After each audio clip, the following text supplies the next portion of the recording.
We'll be ranking the best and worst changes in the newest update for Helldivers 2 and see if Arrowhead pulled an Arrowhead or if it's a really good patch overall.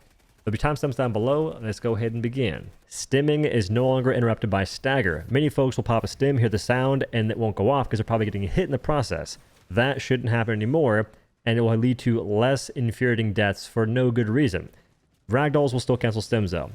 It's an S tier change. Control Center, in combination with the Galactic campaigns, you can see what's happening in the current day and even in the past. At the moment, we can get the Supply FRV on Basqueen numbers and Incinerator FRV on Sangus, which is sick.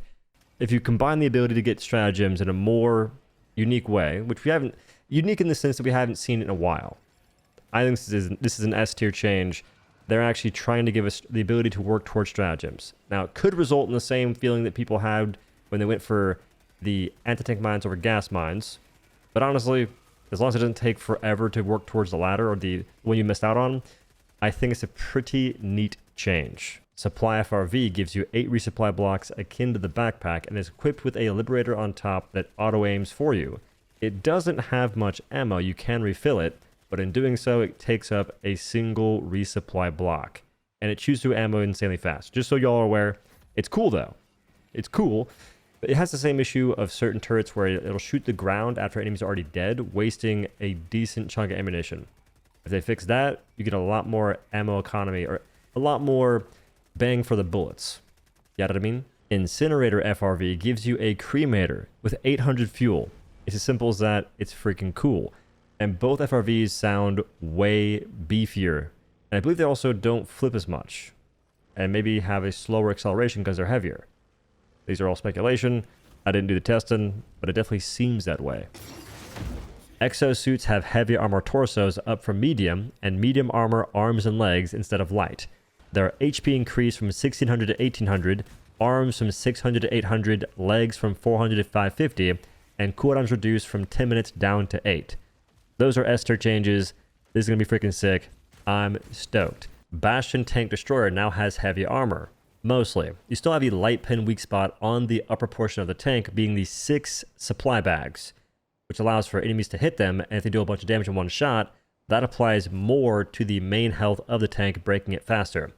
Which I don't know why it exists, kind of weird, but overall a good change. They did remove the weak spot being on the tank barrel, so that's pretty cool.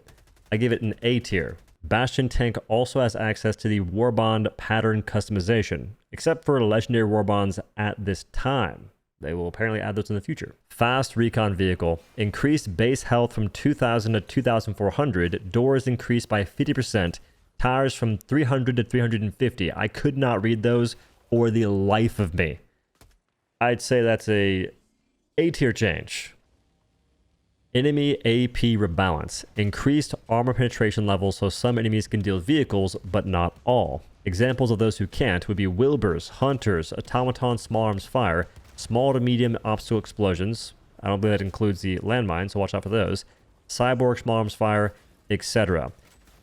Those can't hurt the Bastion or exosuits. They do mention there are too many changes to list properly, so they ask us to play and see how it feels. Not a huge fan of that. I feel like whenever you're making changes, just go ahead and have a little notepad next to you and write what you changed. It's B tier for now, but it could go much higher considering you save so much ammunition not having to blast away the vote list, the hunters, the scavengers. You can simply run them over and they won't be destroying the mech in the process. Reload while diving for any non-stationary reload weapon, which is akin to stimming while diving, and it feels fantastic. There is a new change where the game remembers the state of reload you were in if you get ragdolled, so it can initiate that once you regain control, automatically. You can cancel it by swapping to your pistol, your grenades. It doesn't seem to apply to stationary reload weapons, at least in the case of Airbush Rocket Launcher and HMG. A different change is it introduced the concept of delayed reloads. If you try and trigger a reload while the player is not allowed to do so, the reload will be delayed until the player is able to reload with a maximum of 1.2 second delay from when the reload input was pressed. I have no idea what that means. The first change is S tier for sure. Eagle 110 rocket pods. Increase explosion and durable explosion damage from 200 to 300.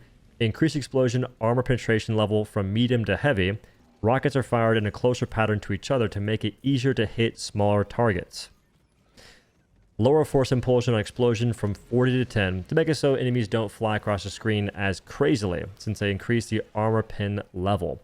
Eagles are far more consistent at killing charger behemoths, which is massive. They'll help weaken Bile Titans so you can kill them off with other weapons such as the Descalator and what have you. This is an S tier change, making an otherwise lackluster stratagem all the more enticing. Increase the health of all sentries by 100% to compensate for the general durable damage increase on enemies versus vehicles and whatnot. This is a good change. It's still interesting how they had to go down this route because they wanted to make the bastion tank not so powerful, so they affected everything else vehicle and sentry wise.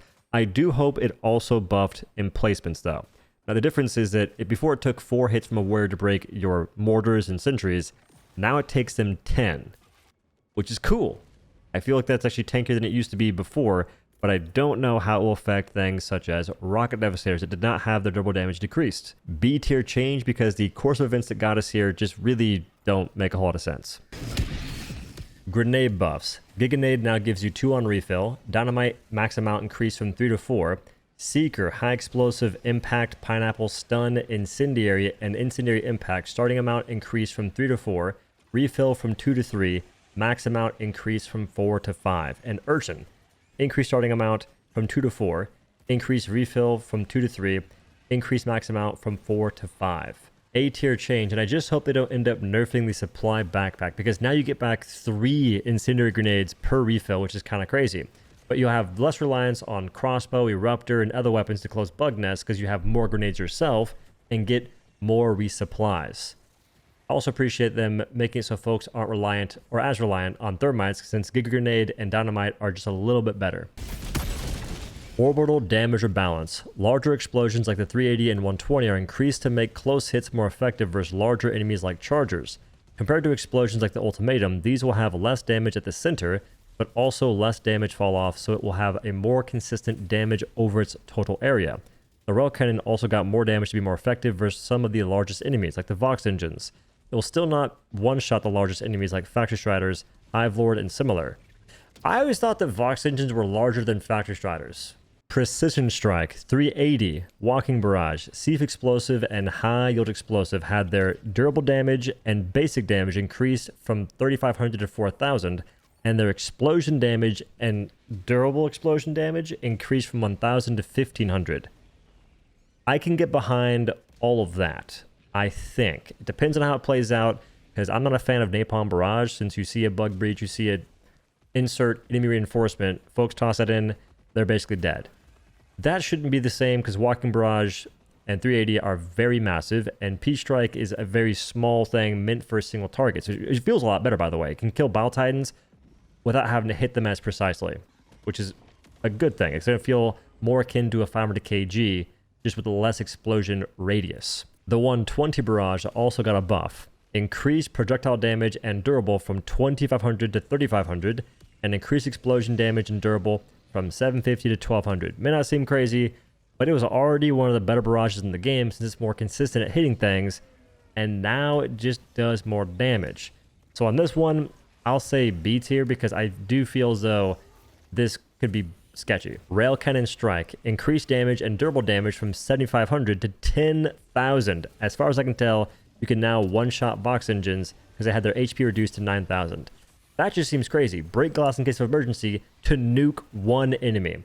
If it's more consistent at killing the bigger dudes, I think that makes sense. It's also a better change going this route as opposed to the potential other route of having 3 Railcannon Strikes or increased uses of Railcannon Strike. I like this one more. Just make it a beefier attack to match what you hear in the game and what you see. Freaking sick. I think it's S tier.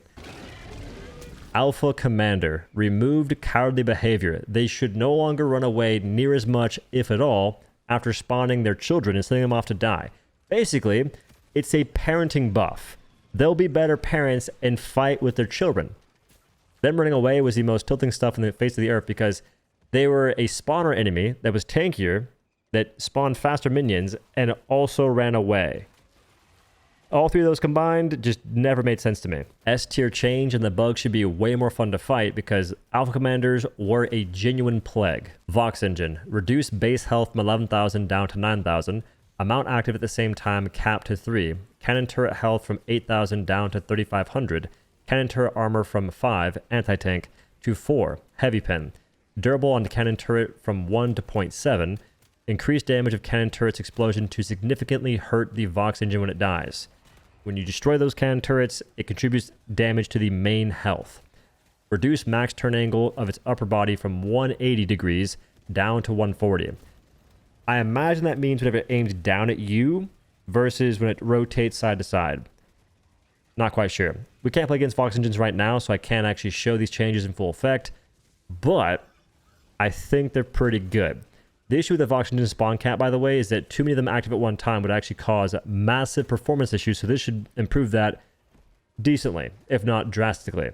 And now you have a bit more counterplay, since their tank turrets being, 8,000 HP, never made sense. A tier change, since I can't play against it to know for sure, but it does look very good on the surface. Flying Overseer. Added one attack pattern, a short burst followed by a longer one, which feels kind of weird, but it could be because of the reduced attack duration. It doesn't really seem as though it makes a whole lot of sense in how it's shooting at you now. Reduced accuracy on moving targets. Pretty noticeable. I don't know if any of these changes were necessary. Instead, I would have wished they just make it better to kill the Flying Overseers and Overseers in general. There's many things that affect that and make it not as good as it could be, but I think that that's a better approach than just addressing the symptoms and not the root cause. So, C tier. Enemy durability nerfs. Hunters. Normal attack from 50 to 40. Tongue attack from 45 to 30. Pounce attack from 50 to 35. Warriors and Spewers. Normal attack from 80 to 65. Stalkers. Tongue attack from 50 to 35. So those guys won't be murking your mechs. Anything that has durable HP, basically your vehicles, your sentries and emplacements, will live a little bit longer. That is a C tier change considering these enemies had their durable damage buffed not too long ago because of the whole durable debacle that went on for no good reason. Flame Sentry and Lumber Exosuit can finally hit things that are close with the flamethrowers. Beforehand, you just wouldn't damage stuff. A Wilbur could run circles around your Flame Sentry for ages. Now, this is a bug, so I'm going to go ahead and give it B tier, because I'm glad it's fixed, but it shouldn't have been broken to begin with. It happens, though, in game development. Things break. It is what it is. Spear Gun. Change the projectile damage type from gas to none. Reading the note here, it seems as though they want to damage players that are wearing the gas resistance armor, which it still doesn't, and if that's their goal, they shouldn't care. So, at the moment, I'm going to give it C tier because it didn't change anything at all from what I can tell their intention is. I'm just not sure what they're going for, I suppose. Sterilizer. Increased ammo capacity from 100 to 125. Increased starting magazines from 2 to 3. Will be affected less by wind by 60%. These are not particularly noticeable, and they won't get many folks to actually use Sterilizer outside of, I guess, the first day it's been changed. D tier. Chargers. Adjusted the turning arc to make them easier to avoid. If you were the host of a lobby, they could Tokyo drift and hit you pretty often. If you weren't the host, they'd go in a straight line and they'd be so easy to avoid. So this should make that less of an issue for the folks that host lobbies. Increase the recovery time after their charge to create a window of opportunity if they miss a player, giving you a second or so. We'll get to that in a moment. To compensate for that change, the charge speed has been slightly increased from 8 meters per second to 9. My problem with this is that this pretty much solidifies that that was a stealth nerf to chargers that made them recover fast after charging. And my other issue is it's still not what it used to be. When they charge past you, they don't lift their wagon when they miss a charge, giving you the ability to actually hit them with a railgun, spear gun, or other weapons on the orange part, which is the actual weak spot. The upper part isn't as weak. So they just made them worse after a stealth nerf, and then now they're giving a freaking buff to compensate for not even fixing their mistake. Whoever did this is creatively bankrupt and they're a balancing hack. Please have your work reviewed because you make bad decisions. Why would you even begin to remove these unique weak spots from the enemies in your game that are the sole reason I play it in the first place? You freaking Muppet. You are such an idiot. Whoever okayed this, whoever did this, figure it out. This is the stuff that I can't stand because I play Helldivers 2 for the uniqueness in the ways in which you approach enemies. If it wasn't for the weak spots, I wouldn't play the game. Genuinely, this is why I've been so annoyed with the way they do stuff, releasing enemies that didn't have weak spots for months. They're fixed now, kind of, but then you do this?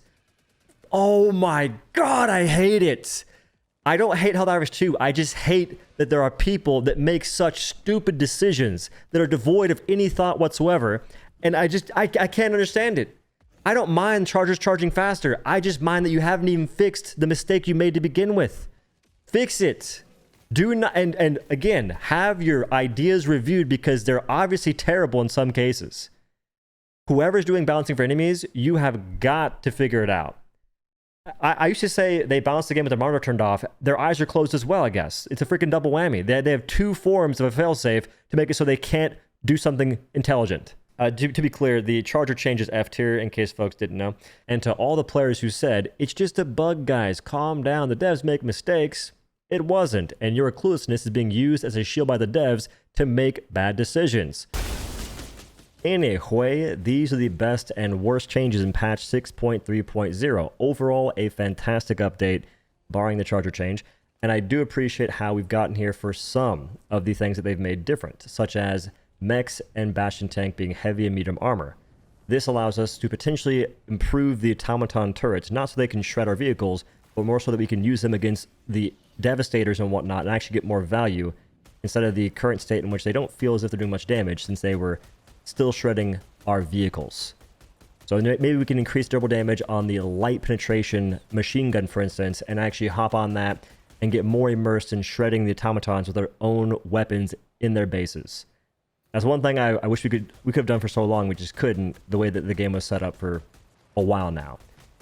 I do believe there's one stealth change potentially, which is a constellation difference. Those aren't ever really marketed in the patch notes, so maybe I can't say stealth change here.